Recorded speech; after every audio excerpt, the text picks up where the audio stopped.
Welcome to episode 1 of 7Robots. Fantastically Terrible podcast. Today's discussion is about social horror. We're going to compare two TV shows that kept us on the edge of our seats, the story, and performances that provided a complexity that we find outstanding. Which is our favorite? That's really hard to say. Which tied each episode into a brilliant ending? Well, you'll have to listen to find out. Along with all the fantastically creepy horror, both shows managed to infuse racial and social issues into the main artery of the narrative. The first may not be a surprise to you. It's Lovecraft Country from HBO, which puts the Tulsa Massacre of 1921 at its core. The second is a Netflix series from the Netherlands called Ares. That's like Ares, like the god of war. Ares eviscerates and lays bare the Dutch colonial past. The U.S. versus the Netherlands? It's like an MMA championship of horror. Steven Seagal versus Van Damme. I believe Van Damme is Belgian, and they are not MMA fighters. Damn, just like the French fries. They're not French, they're Belgian. Yes, exactly. Europe is too confusing. We're going to dive deep into what worked and what didn't. Please note that there will be spoilers, so you've been warned. Let's start with Lovecraft Country. So in terms of Lovecraft Country, I loved it. I thought every episode was great, except for the ending, If you haven't seen the ending, please watch that and then come back and listen to us. Okay, I think the first 7 episodes were amazing.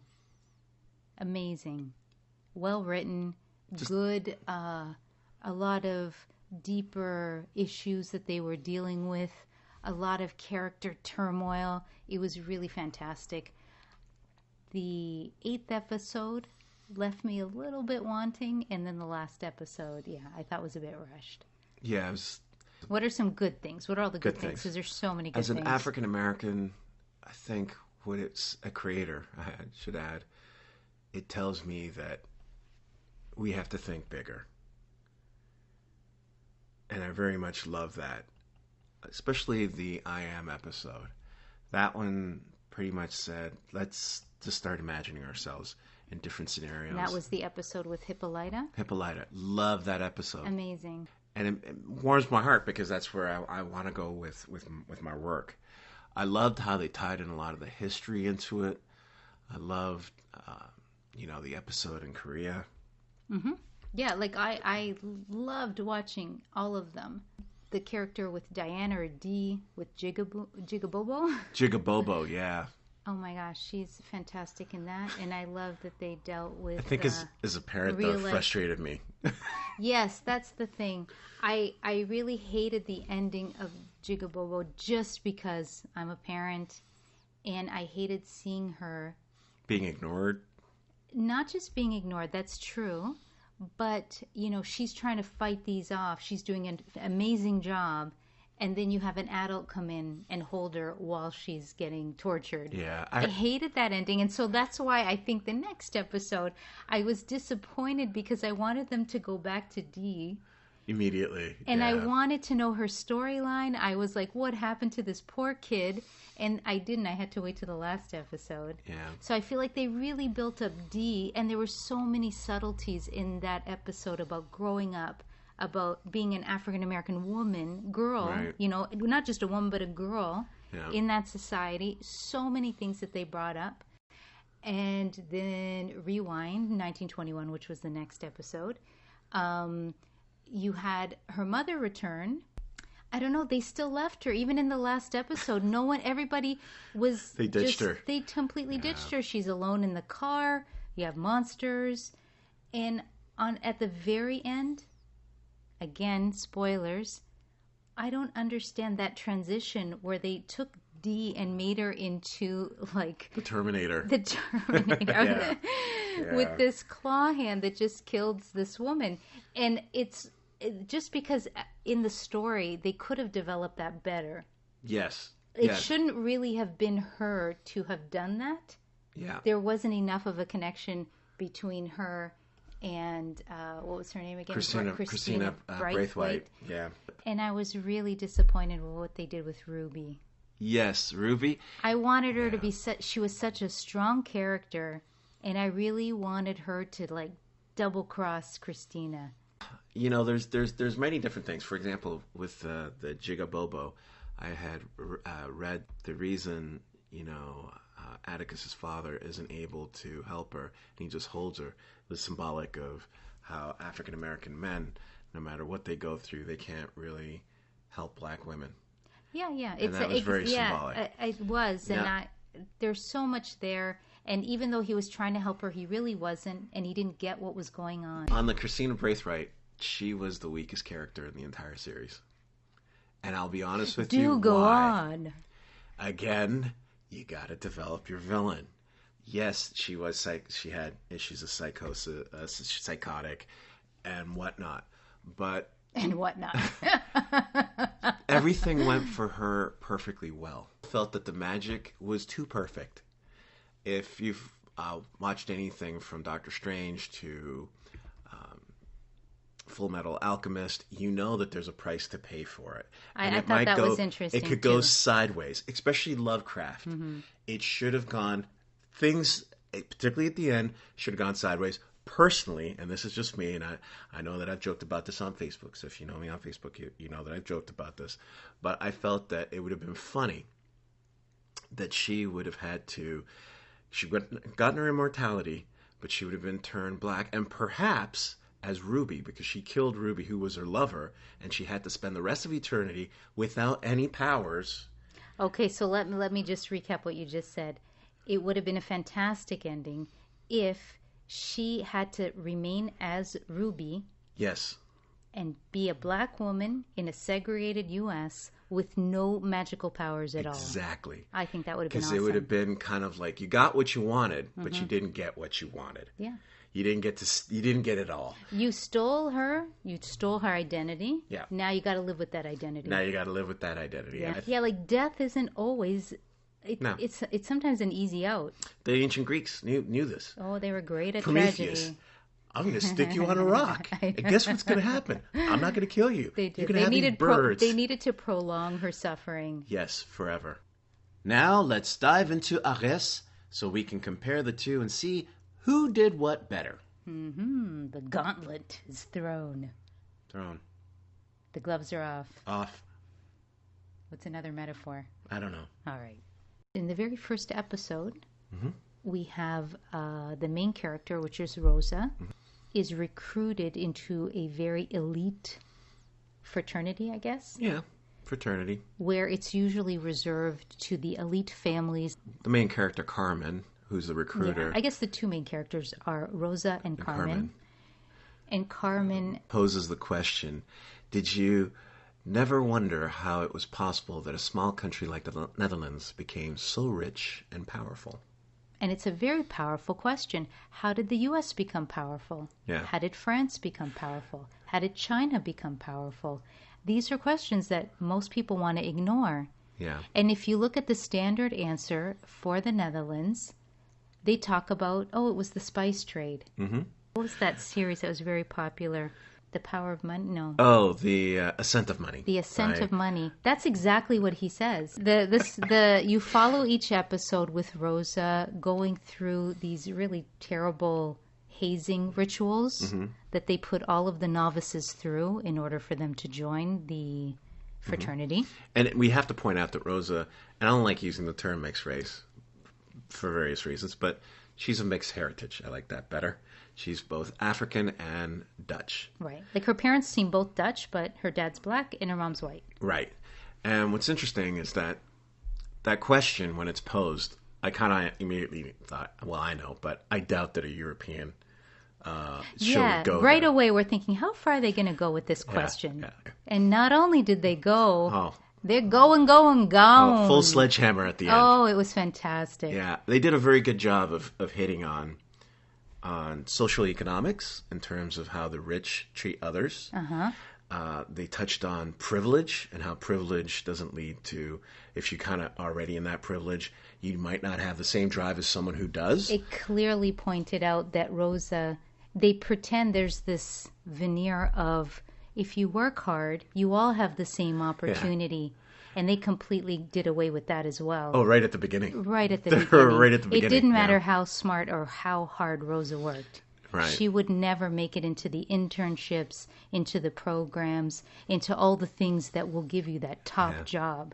Sure, she'd become a doctor, but she would never have those opportunities. And Absolutely I thought that not. was fantastic. I love that they put so many things right in the first episode and the second as well, but especially the first. And then if you haven't watched the series, there's this black ooze. If you have watched the series, and this is going to be a spoiler alert. It's the show with the black ooze. The black ooze. And they keep, every time they do something awful, this group ends up vomiting out this black ooze. And no matter what they do, all they do is expel this black ooze so they feel better, and then they go on with their lives. And then go back to doing stuff. And the next time they screw someone over or do something terrible, they just throw up this black ooze. It all gets collected. And they go off on their merry way. Yeah. Now, the very ending of this is completely the opposite of the other two. Yes. In that it goes right to the heart of it. Whoa, they not only went there, but they sledgehammered me with it. It was, to me, how endings should end. Now. Okay, what we might as well just say, because we're already saying it, we already said there'll be spoilers. Back to that question the Dutch. At the very beginning, where how did such a small country become so powerful? It was based on slavery. Of course, trading of other things, but slavery. And at the end of that episode, when they bring it right back to that as the foundation of that whole organization, and all the generations since then who still benefit, who still have the fancy last names, and who can pretend that they're modern, but they have so many advantages and privileges. Not just money. Oh, yeah.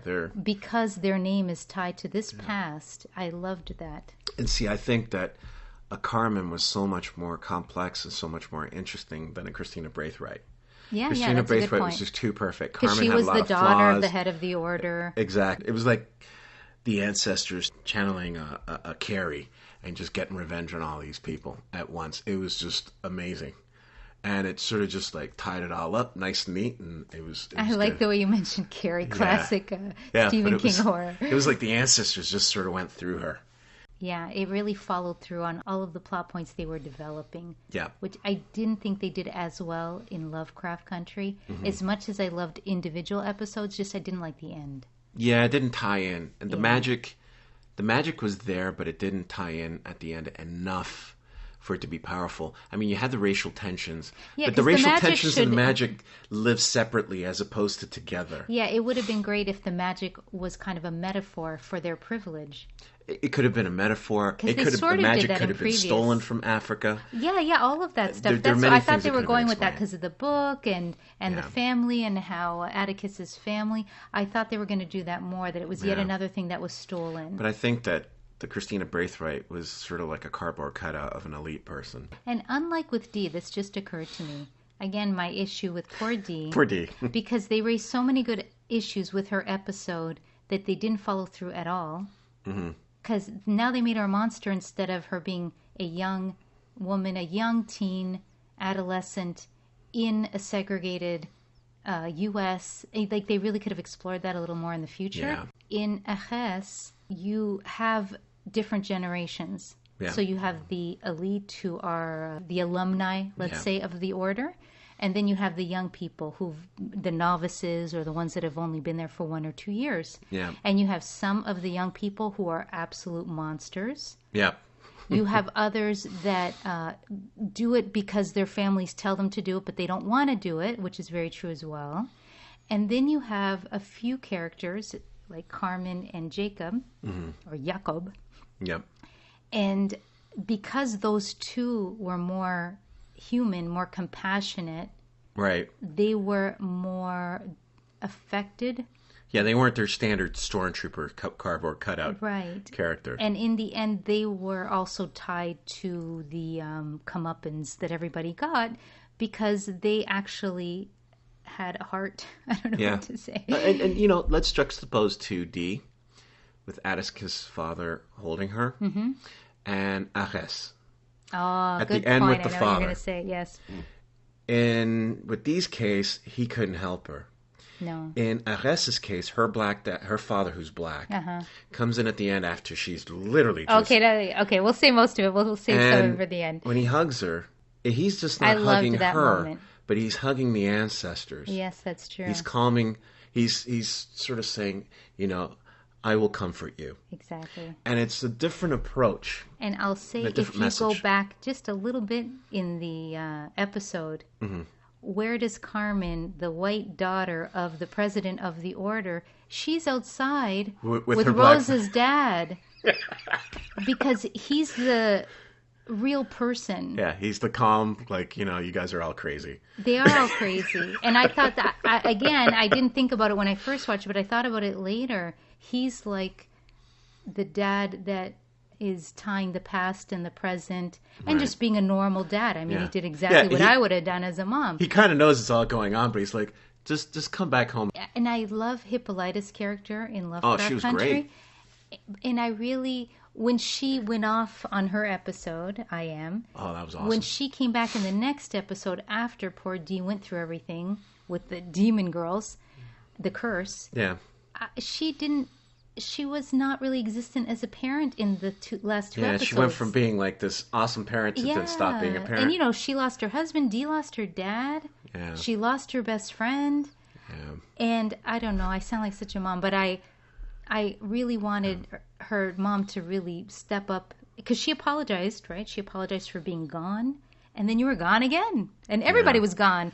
And even when she first... encountered the chief who cursed her, it was because Ruby was supposed to be looking after her and nobody was. Yeah, and that's why in Ares because I'm a dad, just sort of the way he hugs his daughter. Yeah, that was nice. And that to me was just, and it was just so powerful. It was such a small gesture, but the way that they built it up was very powerful. And it was the opposite of everything else. It was human again, instead of people trying to...